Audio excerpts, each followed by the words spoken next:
No.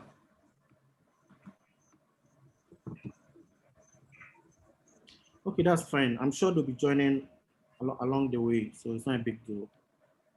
All right. So good evening, everyone, wherever you're joining in from, especially members of the health and safety group. You're all welcome to SHEQPGHOnline, and I'm very excited to bring you a very special event today, which is the focus group discussion by members of the health and safety group. And today we are going to be diving into a lot of interesting topics. So as you all are aware, we are dedicating today in commemoration for the World Health and Safety Day, or the Global Health and Safety Day, which is just ahead of us on the 28th of April, 2021. And we want to do things differently. So today we want to engage members of the group for us to start conversation, which is very important because it's been a long time coming. For a very long time, we hardly do stuff like this, and there's no better time than now. So to give you a bit of background on the Global Health and Safety Day, there's a day that has been set aside by the International Labour Organization, that's the ILO, on the 28th of April every year, where member states would engage in social dialogue in order to focus on health and safety issues, and most importantly, how best they can improve the national system. Now, as you're all aware, last year and this year we've been bedeviled by the COVID-19 pandemic. And this has been one of the worst pandemic in the history of the world. And it has actually shook most of the systems or the resilience of systems around the world. So all economies have had a fair share of the impact of the COVID pandemic, and Ghana is no exception. So this year's theme has been dubbed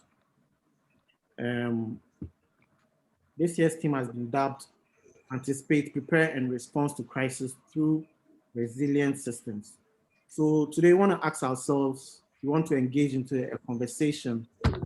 Do we have resilient systems as a country? How resilient are those systems? And in that regard, we'll be focusing on a number of topics, which is how health and safety management is across industries. We also look at some of the industry challenges and the support systems that are currently in place, because we are looking at the resilience of the systems that we have. We also look at some of the key priority areas or areas of priority as far as improving health and safety in Ghana is concerned. And then we'll look at some of the lessons we can learn from the COVID-19 pandemic. And by way of engagement from the group, we'll look at any other matters and questions and answers. So there's a focus group discussion. We can't have all members of the group on board. So just a few volunteers who have dedicated their time for this. But that notwithstanding, we are expecting members, all those who have joined, to share their comments, questions, and feedback, because this is actually the way forward. This is actually the way to go. Okay, so in that regard, we have some participants who have dedicated their time. That's Bismark, Odame, Ayisi, Ebenezer Forson, Moses, Michael, and myself. Okay, so we have other people who will be joining in along the line. So without wasting time, I'll give them the opportunity to introduce themselves, but I'll do that quickly. My name is Selorm Alfred Ametewee. I'm an EHS professional with 10 years of experience, and I've been working in the oil and gas sector all my life. I'm very happy to be part of this conversation. All right, so Bismark, over to you. Thank you. So my name is Bismark Odame, Ayisi. I'm also HSEQ Professional. I've been practicing for 14 years. So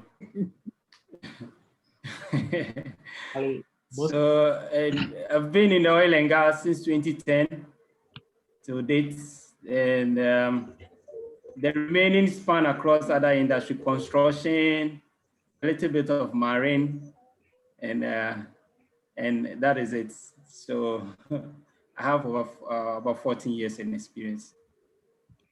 I'm currently with Rigward Training as a lead QHSE trainer and also QHSE advisor.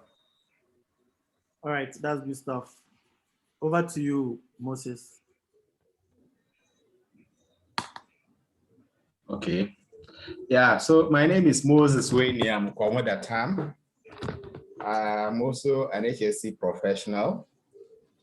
I have experience in HSE spanning 5 years, but then other experiences in the work environment for about 10 years. I work with Tel Energy at the moment, and basically we are in the downstream sector of the oil and gas industry. So that's basically who I am. Yeah. All right, that's good to hear. Ebenezer, over to you. So I am also Ebenezer Forson, HSE professional, and I'm in the energy sector. I've been working, as mainly as a contractor. So the current project that I am on happens to be my 5th project as an HSE professional, and it's been spanning from oil and gas, energy, and also in the marine construction. That's port and harbor construction. So basically, that is the brief, my brief on my HSE journey. Okay, that's fine. Is Michael with us here? Michael. Okay, so if Michael is not with us here, then we can just move on. All right, so guys, next week is the World Health and Safety Day. This is a very special day that I think that over the time, I don't know. Yeah. Hello. Yeah, I'm on. My name is Kwao Mansu JP. Yeah. Can you please show your video, please? My name is Kwao Mansu JP. Oh, okay. All right. So you are actually one of our audience, isn't it? Yes. That's fine. So this is actually an open forum, so everybody can contribute anyway. If you want to be part of the conversation, you can simply share your screen. You can share your video, and then we can all address the topic. Okay. So initially, by way of updates, we engaged a couple of guys. We're actually supposed to be more than this number. We had people who are from the constructions, people from the mining sector, and all. So we are looking at a balanced group so that you can all address the topic. But then I know that some people have experience in other industries, so it's not a big deal. We can still continue with our conversation. So the Global Health and Safety Day is just ahead of us. And if my memory serves me right, I think in 2019, there was an event that involved the Ministry of Labor and Employment Relations. And I remember that it came up on news that the minister promised that there was going to be the passing of the OHS bill, and up to date, nothing has really happened. So it looks like in Ghana here, we are often mute until a special day like this, which means that every time there is an event like this, we don't have to let it slide easily, but we should also leverage on it to begin to engage with the people or the people in the helms of affairs, so that we can begin to move forward with the systems that we have as a country. So from your perspective, guys, how relevant is the Global Health and Safety Day to you?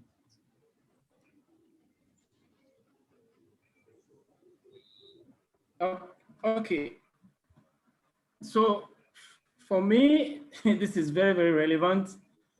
I would say from a professional perspective, I see this day as a great day in my life, because this is the day you as a HSE professional need to be recognized.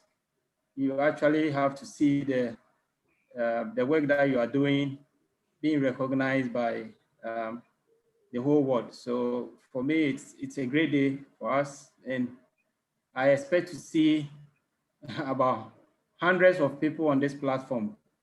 It's really shocking the number of people that actually are on board today. So for me as a professional, I think this is a great day for me. And I think it's a day we need to celebrate, and it's a day we need to showcase what we are capable of and how many lives that we've saved, you know, and then actually what system we've actually built for our organizations in general, and also what kind of support that we've given to this nation called Ghana and the world at large. So for me, it's a Yeah. So I can see that you have addressed it from the individual perspective with respect to your organization and all. And do we as a country or as an organization, maybe as members of the health and safety group or as an organized body, how are we supposed to address a day like this? Because I think that the fact is that there's no other day than a World Health and Safety Day that we need to leverage on for our voices to be heard. So if we are looking at really making an impact in our country, do you think that is something that all groups must come together to embrace? And what are some of the things that we should be doing to make the day worthwhile or make the most impact?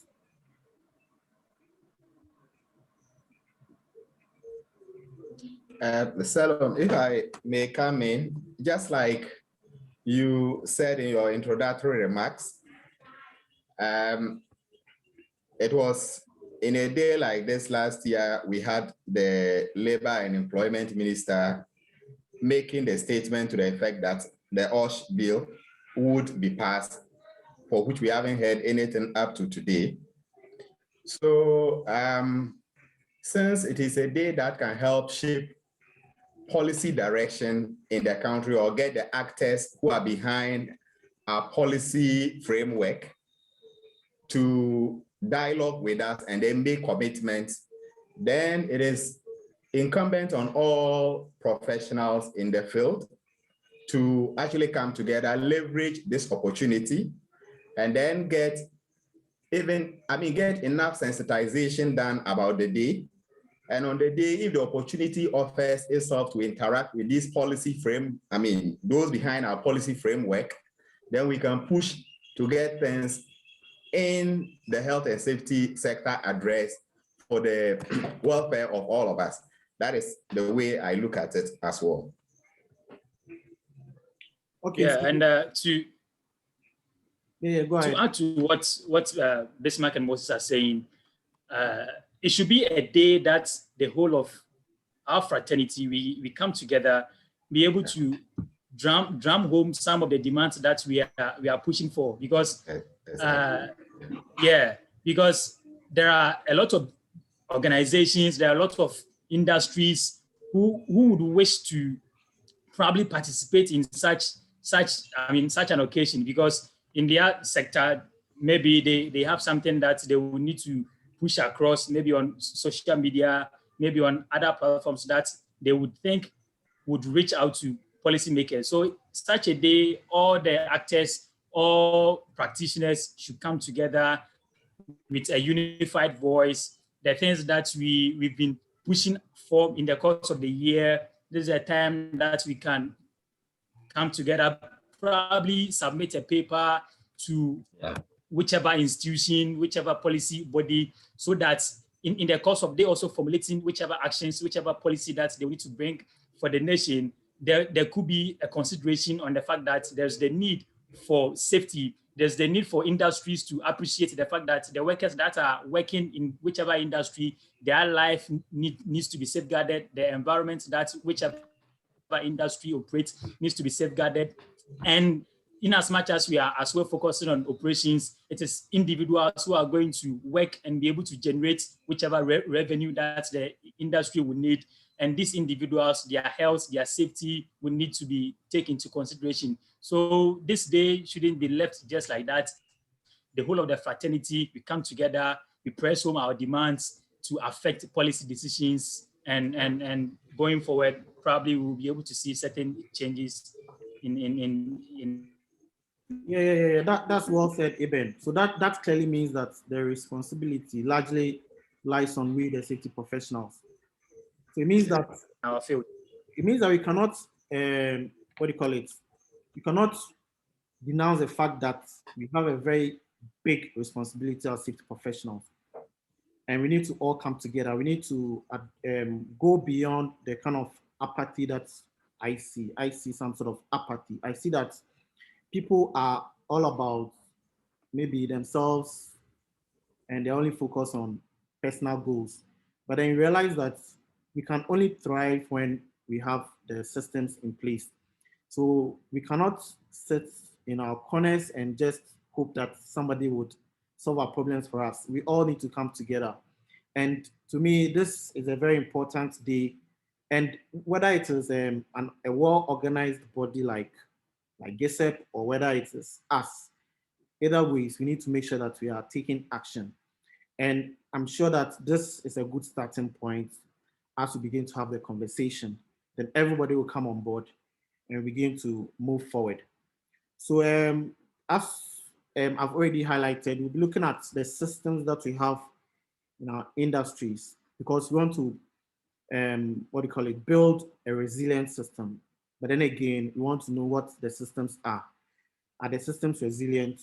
So those of you who have worked across all industries, including those of you who are participating, would encourage your submission. What systems are there in the industry that you operate in, and how resilient are those systems? Okay, so I will begin from the upstream. Okay, so Bismark worked upstream, he worked in marine as well. Moses is downstream, so I'll just take the upstream industry and we look at how health and safety is managed upstream. Okay, so when it comes to upstream, it's obvious that the industry is being driven by foreign multinationals. And because it is very much globalized and it's a global industry, you have all the big foreign multinationals with very advanced safety standards, very robust management system, and they're able to impact on the industry through their supply chain. So there's a massive supply chain control where all contractors are supposed to subscribe to and conform before they be awarded contracts. And also we've had a very good participation by the enforcement authority, which is the Petroleum Commission. And the Petroleum Commission have been able to, through the Ministry of Energy, established a health and safety regulation, which is the LI 2258. Okay, that regulates all the players in the industry. So if you are looking at a national system, you realize that most of the improvements are being driven by industry, and oil and gas upstream is doing quite well in terms of setting the pace, setting the standard, making sure that all the players in the industry are compliant with the standard.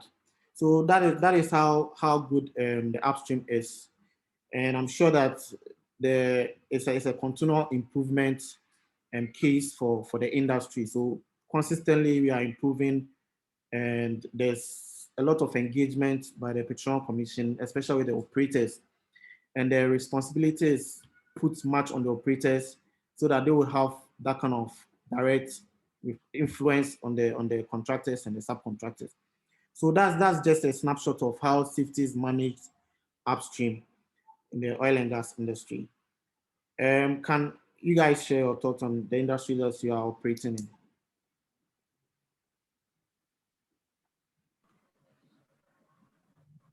Yeah, I think Selorm said about the upstream. I've also worked in the upstream for a couple of years now, and it's just spot on. It is basically being managed by the foreign companies because locally we've got no systems in place. These are the guys who are actually driving the local companies on, and we are lucky to have the PC or the Petroleum Commission also with the regulations supporting all the system. Had it not been that, trust me, the system is just so bad. So for the upstream is working, but then let me throw light a bit on construction, because I came from the construction into the light. Now for construction, honestly, I haven't seen any improvement. Trust me. The only side I'm seeing a little bit improvement is construction that are related to oil and gas. But if it's the general construction, I see there hasn't been any improvement. There hasn't been any improvement, because you look at most of the construction activities ongoing in the country, from Accra, Kumasi, Takrade, all the big cities and etc. And look, there is no safety systems in place. There is nothing ongoing. Even the basic things that they are even doing, they themselves don't even understand the reason why they are doing all those things. Looking at some of the company even doing fencing, they even doing hoarding and all. If you ask them really, why are they even doing it? They have no idea.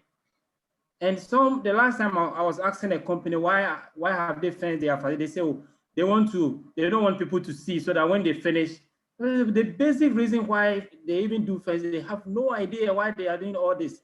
So for construction, I think there hasn't been any improvement at all. There's nothing at all. I don't know if there's somebody on board who is into construction and who says something different, because there hasn't been anything at all, unless the construction is related to oil and gas or the upstream. Then you will see them conforming to the client's health and safety systems or requirements and etc. But aside that, if it's general construction, then for me, it's still the same. It's been stagnant. There hasn't been any improvement. And these are areas I think we have to focus, because a lot of accidents are happening in these areas, especially construction. A lot of accidents are happening, and there's no proper reporting systems. But if you have other friends in the construction industry and they tell you their experience, the number of accidents they are recording, the statistics, it's outrageous. And this is one of the areas I think we have to really throw light on, so that it needs to be improved, because that place is so weak.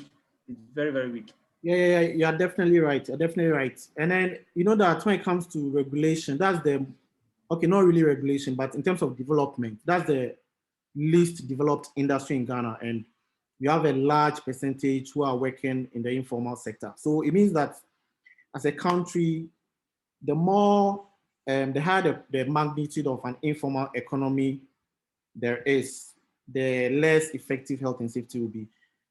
Do you agree or you disagree? That's true. That is very true. So it means that if you really want to make headway as a country, apart from having the national system, it is very important that we find a way of integrating the informal sector into the formal work setting. So because now we have about 60% of the workforce working in the informal sector. How can we have safety standard in the industry? How can we improve on safety standard? Not even performance, just a standard alone. Having to make sure that there are enforcement or the right institutional framework. So we have a body that is dedicated to health and safety and all. So you realize that in Ghana here, because we are not focusing on a whole holistic approach to improving safety in Ghana, they are now being driven by industries, and there's now lack of balance. So we have, let's see, the oil and gas, which is way ahead, and then maybe the mining sector too, the mining industry too is way ahead. Construction is far below. Road transport industry is also far below. And that sector itself, there's a lot of question to it, because if you look at the system that they have, it looks like they fulfilled all the requirements of a national system, because they have the law, they have National Road Safety Authority, they have other enforcement that are supporting enforcement bodies like the DVLA and all. They have the police that is doing the enforcement. Yes. They have everything. They have everything. So what exactly is the problem? Why do we have the problems we have as a country? Not really in terms of the holistic approach, but those that are even being driven by industry. There are some that have everything, but nothing really is moving forward for them. One area that I will focus should be a national enforcement body, and that is one. And two, we should have a national, HSE regulation, because for now, all the various enactments that seems to be regulating safety kind of are dotted, they are scattered. We don't have a holistic national HSE framework that will be in thematic sections focusing on individual industries. Fine, we can have them to be a whole. We can as well have them to be focusing on individual industries. Now, when we get these this regulation into a one piece, then we back it with an established enforcement body, because as we rightly said, the informal sector happens to contain a chunk of all these activities, and the less they are being regulated, and in as much as they are less regulated, definitely we should anticipate higher incidence rates being recorded. And these incidents are being recorded, but since such industry or the informal sector is not being regulated, record keeping on these incidents are also being shrouded. And when records or data are shrouded, then policy formulation will also become difficult. So first, we should focus on getting in place HSE framework that regulates industries. Then second, we should also get an enforcement body to see to it that the various regulations, the various enactments are enforced. Companies or industries are made sure to comply. Now, when we track compliance, then the next thing will be we getting data, so that as we are going forward, should there be a review, should there be gaps that have been identified in the policy implementation, then the data will back whichever decision that needs to be taken going forward. But right now, since we don't have a focused HSE policy or HSE regulation, or the others being dotted, no enforcement body, if these two things are not put in place, then we anticipating for a change is something that is going to delay. It's going to be difficult. Okay. Change is going to be difficult. All right. I think one person has raised a hand, probably has a question. Is it Alima? Alima, you may please come up with your question if you have any question. Yes. So, the name is Selima. Okay, Alima, yeah. I don't have a question. I think I have a contribution. All right. Yes. To start with, some of the people on the panel are saying that there is a lack of framework for safety management in Ghana. I think I beg to differ, though it is not sufficient.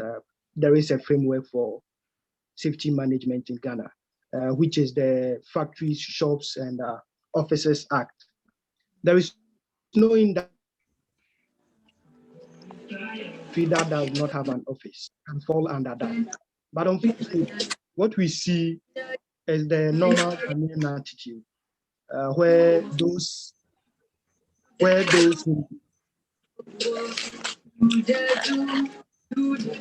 this is still Dave Russia. Can you please mute Kofi Techi?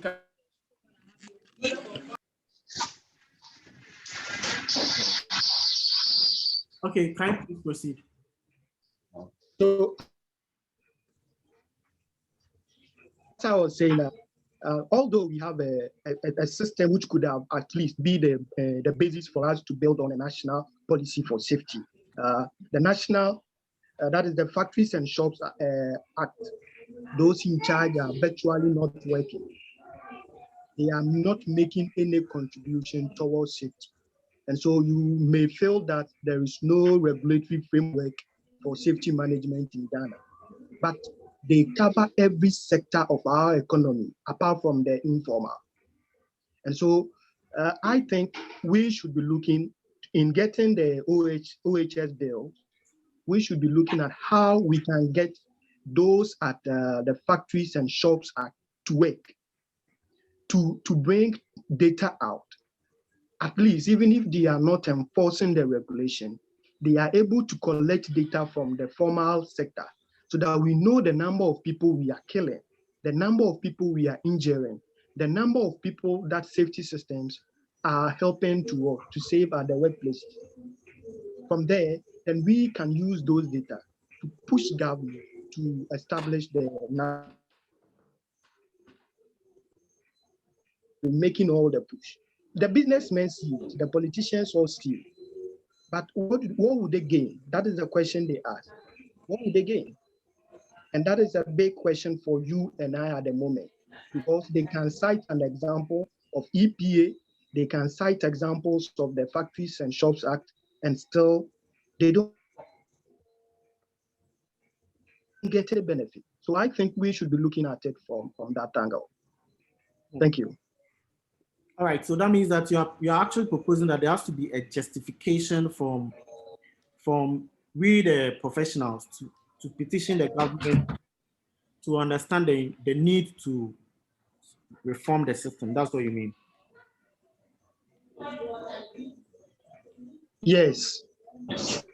Right. So then that then brings to my question: what is the role of the Minister of Employment and Labor Relations? Because I know that when it comes to employee rights, okay, labor relations, safe health and safety is part of it.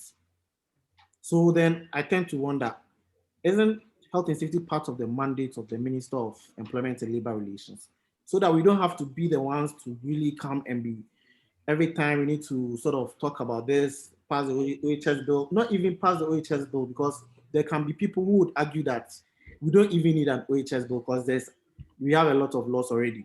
And if we pass an OHS bill, it may just become like one of those laws that we pass and they gather virtual dust. It just sits there and there's no enforcement.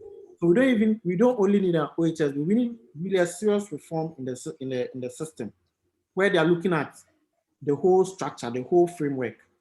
How do we ensure accountability? How do we ensure that if we allocate resources to this ministry, it will serve its purpose in terms of improving safety across all industries? So as it stands now, it's like, the Minister of Employment and Labor Relations is not pushing for health and safety because probably he's not aware of his mandate, or probably it is not in the mandate. I don't know. But isn't he the one really supposed to be our mouthpiece? Isn't he the one supposed to be pushing for budgetary allocation for health and safety in Ghana so that he can then do proper reforms? So it means that we have people who are in the helm of affairs and they don't really see it as a priority. And we also don't engage them to let them understand this is their priority. And if you realize on the media, the conversations are always around politics, issues here and there, but nobody really talks about health and safety because we don't have the people who are safety conscious every time to bring about conversation about health and safety, except when there is an incident or an accident, then they talk about it for just a short while, and then we all forget about it. So that means that in terms of the systemic failure that we are talking about, we tend to have a certain problem, and that is a problem that I see every time in the form of the apathy that I'm seeing even from we the safety professionals. We don't see all these things as our responsibilities. We are only focused on getting all the good qualifications and getting a safety job. And then we expect somebody to be the one who can be pushing for reforms in the industry. So there have been many people, various levels of experience, high-level people, but they don't care about the national system. We only talk about it and then we go away. And I think that one of the underlying cause of it is that we don't have safety integrated in our educational curriculum.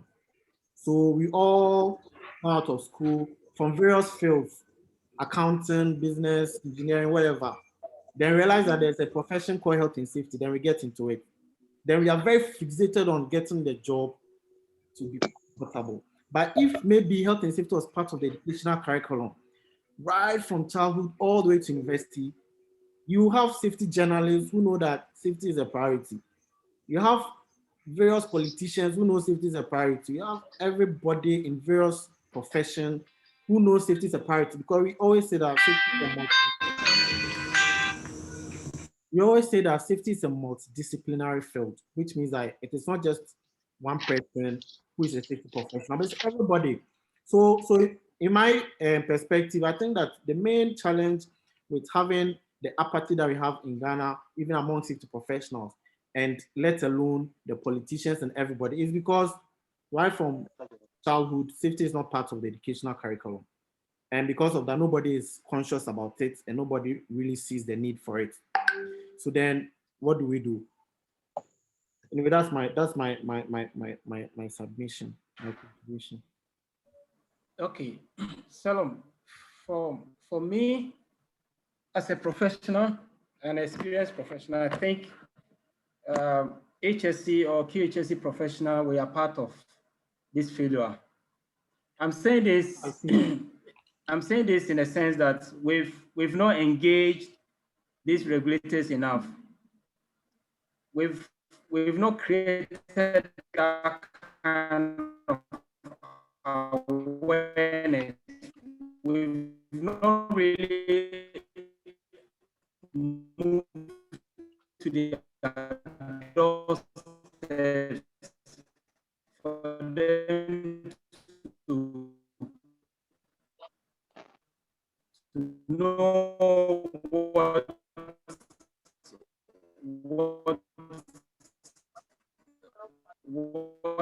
Bismark, it looks like you're really lacking, and what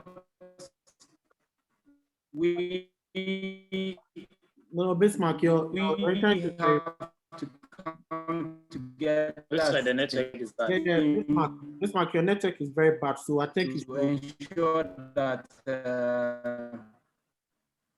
OHS or occupational safety. Bismark, your network is very bad, so maybe we should just move on. Yeah, network is bad. So like I was saying, we've not engaged these guys enough, okay? Or we've not moved to their doorsteps to explain to them some of the difficulties we're going through as individuals, as organization, how best both teams can come together to be able to make sure occupational health and safety is being is moved to the next level in the country. So as a professional, I think we ourselves, we are part of the failure. We have to start rising up. We have to start moving. We have to start engaging these guys. There are so many regulators in Ghana. We mentioned just few. There are so many of them. People don't even know Ghana Highway Authority. They are part, even the municipal assembly or the district assembly that we work with. They are all part of these guys. Ask yourself, have you engaged these guys enough? Even when we are having safety programs in your organization, have you invited these guys? Do you get it? We are part of the problem ourselves. So it's about time we start what? We have to sit up. We have to start engaging these guys. And I'm happy we started doing this. These are some of the things we should be looking at. We should start running programs and then engage these guys and let them know we are failing the nation as professionals. We are failing this nation. We are not doing our best to help this nation as professionals, because we have to move to them, let them know what are the problems and suggest to them some of the best solutions, because we are working with these guys, some of the best solutions that we can put together. And then with their help, because their voice goes straight to the government, so that we'll be able to move occupational health and safety forward. We are not helping, and we have to start setting up so that we can improve health and safety in this country. All right, so that's well said, Bismark. Welcome, Foster. I think you couldn't join us beginning of the program, but yeah, thank you very much. If you have anything to say, you can chip in.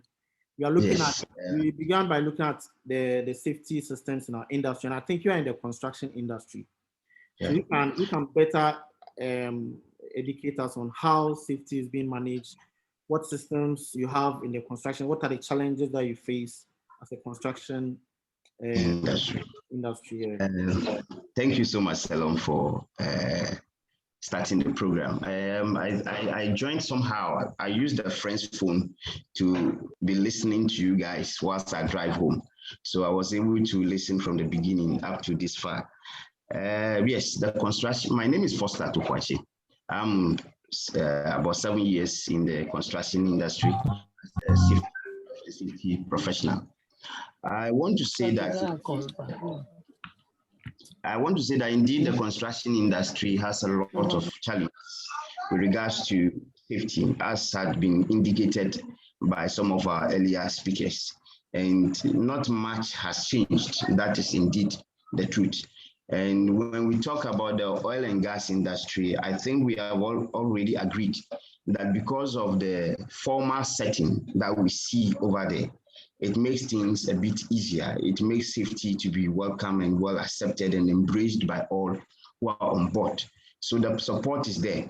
But in our industry, you realize that a lot of the guys that come in are not formally educated. And somehow, we cannot blame them for that. It is our responsibility to work on them and bring them up to speed as to the standards that we expect. Secondly, in the construction industry, you realize that a lot of foreign companies are dominating. And the question is, what kind of standards do they bring? Or let's say, if we look at some of the foreigners that are coming in the field, like the Chinese, the Lebanese, and the other Indians, what standards are they coming with? Do they accept safety? Their management, are they committed wholeheartedly to supporting safety as we expect it? So it's a battle in the field. And it is once the challenge is there, that is why we are also there. So we have to continue to do our best to make sure that the construction field also see good light in terms of safety. But currently I can say that, we don't like it when we talk about safety policing, but it's a battle. And sometimes that is what we have to do, because we cannot also leave our fellow Ghanaians in the field and see them go hurt every day. So the engagement continues. And I think ISO 45001 tells us that we should continue to engage our people. Safety is about protection of life. So that's what we are doing in the construction field, engaging management, engaging the workers on daily basis. Sometimes in the morning, you might talk about something, maybe from your toolbox meeting. By afternoon time, the same thing is being repeated on site. And so you have to find means and ways of engaging the workers to make sure that we save life. That's what I want to say for now. Yeah, that's good point made. You've talked about the behavioral challenges that you face and all. But then it looks like even with the construction, there's no organized body that can even come out with normal policy framework to improve any other thing, any other thing apart from safety. You don't even have anybody that is dedicated to developing the construction sector. So which people are you guys dealing with as an enforcement authority? Because to the best of my knowledge, I think there's none, right?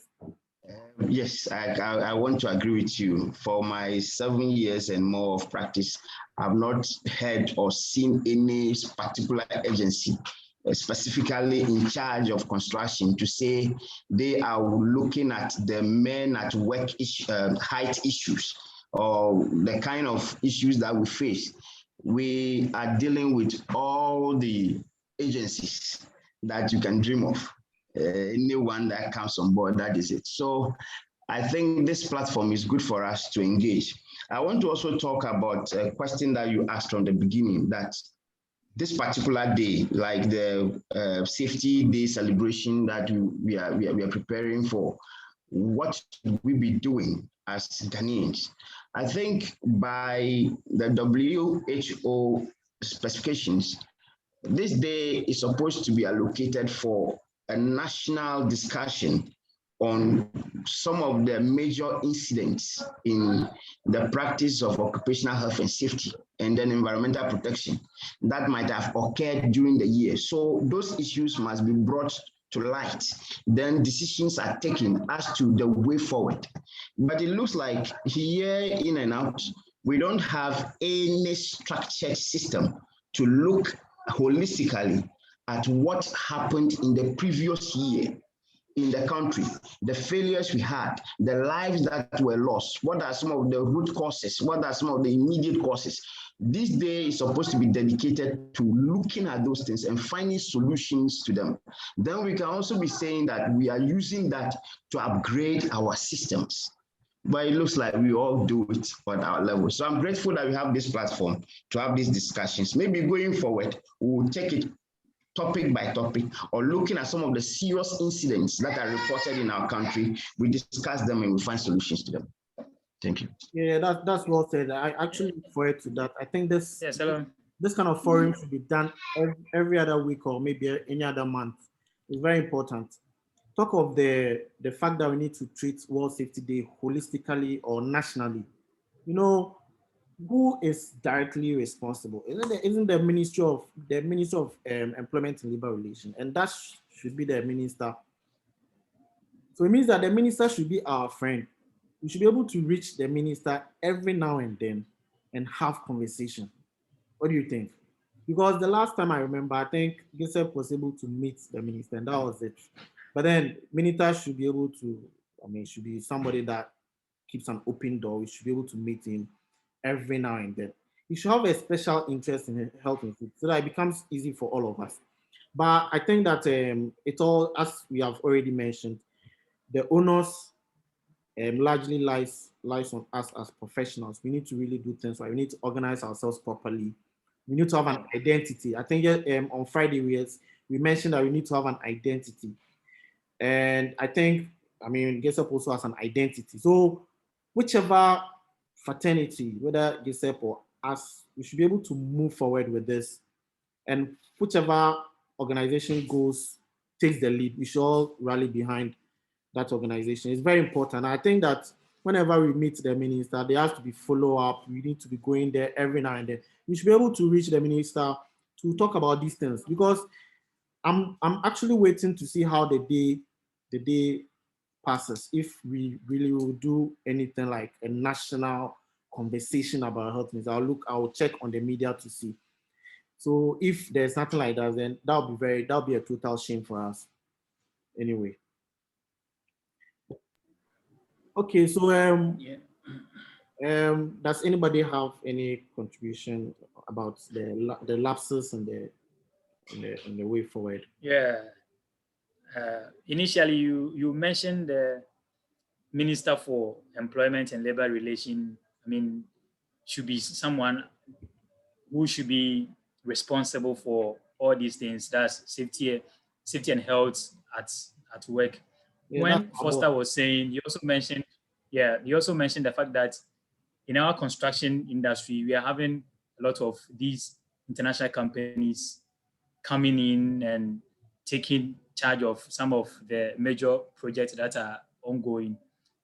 So when you look at the two, you see that there is a break in responsibility or an oversight on the part of the Ministry of Labor and how they integrate with other ministries when it comes to award of contract to some of these international companies. Because if we are having foreign companies who are coming in, who are somewhat not having systems in place to ensure the health and safety of their workers, and these companies, they come in, they get a contract, they go, the Ministry for Labor, Employment, they don't have any oversight responsibility in ensuring that such a company are coming to implement standards, they're coming to implement policies or frameworks that will ensure that the health and safety of the guys, that's the nationals that are going to work on such projects,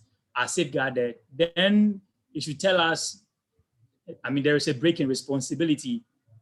And once again, policy formulators, they've failed us. Because if we cannot see an integration of two ministries, one awarding contract and one who is in charge of ensuring, the health and safety of workers, working together to ensure that there is compliance with regards to the standards or the systems that a company is coming to implement, then definitely it should be one of the labs or one of the breakages that we should be able to identify and find solution to.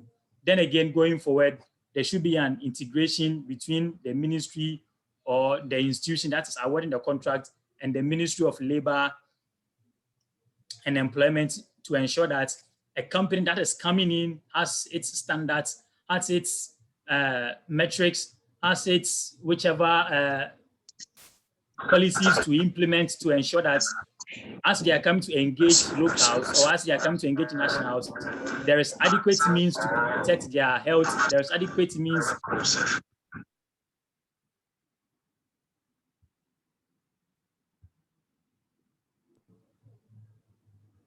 Yeah, hello? Yeah. You can go ahead. Yeah, I was muted. So as I was saying, there should be a clear integration between these government agencies to ensure that as one is awarding the contract, one is also having an oversight responsibility to ensure that the company coming in has enough capacity to protect or safeguard the health and the safety of the nationals that they are coming to engage in whichever projects that they are coming to execute. Okay, all right. So that means that the person directly in charge is a minister, isn't it? Yeah. Yeah, the minister. So that's an action point that we need to find a way of engaging the minister.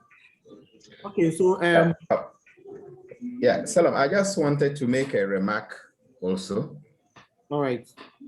Yes. I think in the downstream lately we've seen enough collaboration between the regulatory agencies where the National Petroleum Authority, the EPA, Ghana National Fire Service, even the assemblies are collaborating to get a number of things done right in ensuring the industry is what it needs to be. On the construction industry, I know the Trades Union Congress takes a particular interest in what happens to construction workers. I just wanted to know from Foster, what is their role? Are they not interested in what happens with the staff on the field? Is it only salary issues they come to look at? Because these regulators of the other industries, I think they are helping in bringing about improvement. Previously, the NPA didn't have anybody who was in charge of health and safety. Now they have a head of health, safety, and then environment.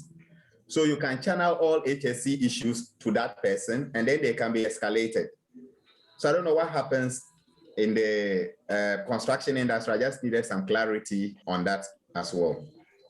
Thank you very much. Yes, the trade union has a role to play, and it's a very big role. And you've already mentioned that we've already asked whether they are only interested in the salaries and the allowances that the workers enjoy, the height allowance and all that. Yeah. To a very large extent, I must mention that when it comes to safety issues, like are the guys wearing safety harness, full body harness on site or as they are working at height? I don't see the labor union paying much attention to that. I must say that I wonder if there are people in there who are supposed to pay attention to this, like coming to sites with a checklist to walk through sites and then observe whether these things are visible. The safety climate reflects, provisions that protect life, that make things, the workers safe. I don't see that. So I wonder if that aspect is there. In fact, what I can tell you about is whenever workers have grievances with management, yes, I see them from all the companies that I've worked. Those ones, they come to site, they respond to it. But as to whether the workers' safety is being managed well and all that, some of these things, we, the officers, cannot talk about it. You are a safety guy on site. How far can you go trying to push this thing? So it is the regulators. When they come on site and they are paying attention to these details, then management will be forced to have proper commitment. I hope I answered that question. Perfectly so. So then I think that our advocacy should also look at approaching those institutions if the minister cannot be approached easily, so that then we can work together to be able to get the issues escalated to the decision makers. I want to draw our attention to what I'm observing here. Our brother Bismark spoke about engaging the agencies, the regulatory agencies, and then we are observing where the agencies lack. My question is it just a matter of inviting them to site, or how do we engage them? Because they are like, we are on our own. How do we engage them? I want us to look at that as a group. GISAP is there, we are also here. How do we brace up and face them, to engage them, to pay attention to these details? That's a very good question. We need to really look. It was one of the key issues I did mention earlier on.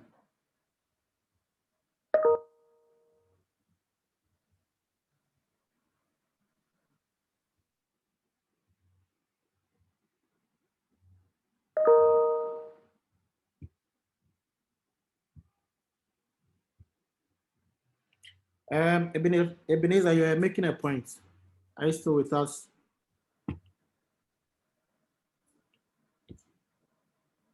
I think I was the one talking. Oh, okay. You can go ahead. I think that we are also good. We've almost exhausted an hour, so maybe we can start to round things up.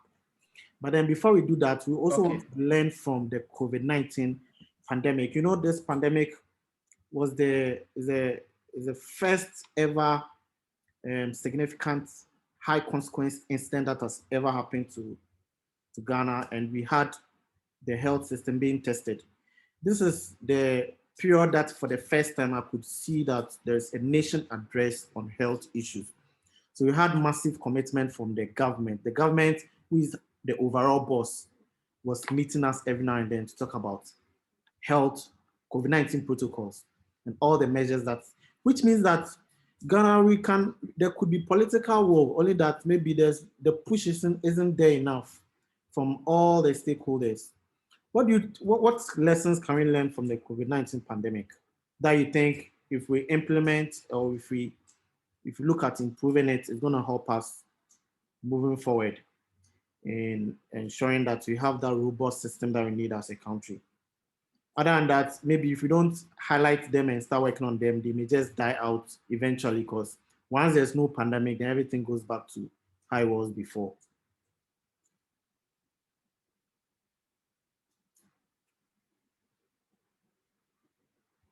Yes, what are your takes, guys? Hello. Yeah. I think it's a good observation that when COVID-19 came, we saw a lot of action from various sectors, especially from the political leaders of this country. Somehow my views on this are shrouded in political chemistry, because it was during the political era that we saw our president coming to give speeches here and there. Every Sunday evening we hear him talk, and it was all driven by the COVID-19 issues. But all the same, we need to point out that yes, indeed, there was more attention paid to the health issues that came on board due to the COVID-19. And it was well done and well driven by the political bodies in this country.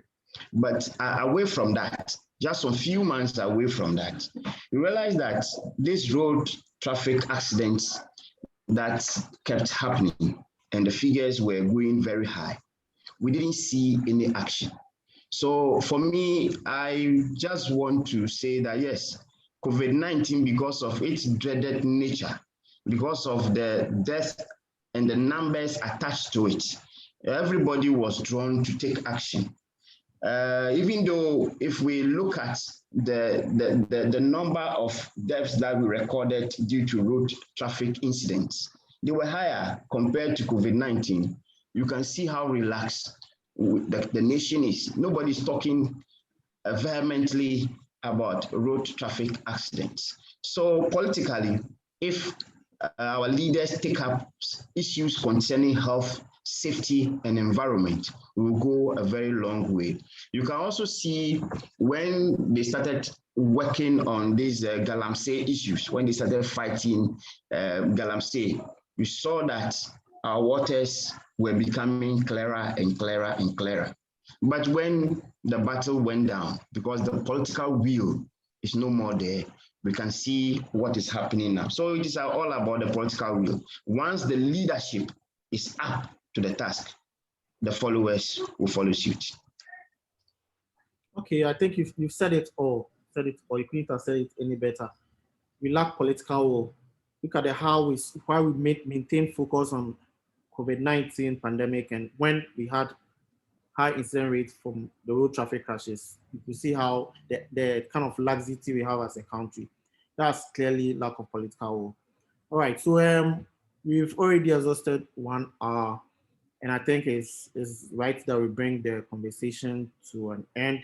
But then I would like to mention that this has really been a very engaging forum. We've had a lot of people showing up, which is very, very good. And I'm looking forward to having us having more of this engagement, because that's the only way we can all align our perspective of things and begin to take action. So some of the action points that I've identified from the engagement is that there has to be a lot of advocacy. We need to rise up as safety professionals, rise to the task and begin to engage with the policymakers, particularly the minister. We also need to make sure that those in the helm of affairs understand their role and integrate with various other ministries. And of course, if you are looking at the national system, then we are talking about having an enforcement authority that is dedicated to be able to streamline things across all industries. And then also, I think integration, right? So these are some of the points I've identified. I think that the discussion has always been that we need to have an identity. We need to rally behind any of the groups that can make headway in engaging with the minister. And I look forward to more sessions like this. So thanks so much for joining, everyone. Those of you contributed, like Alima who contributed, and all the other guys, and all those who listened in, who gave us their audience. God richly bless you. We look forward to another session like this. We communicate in due time when we are ready. So thanks so much, guys, and have a nice evening. All right. All right.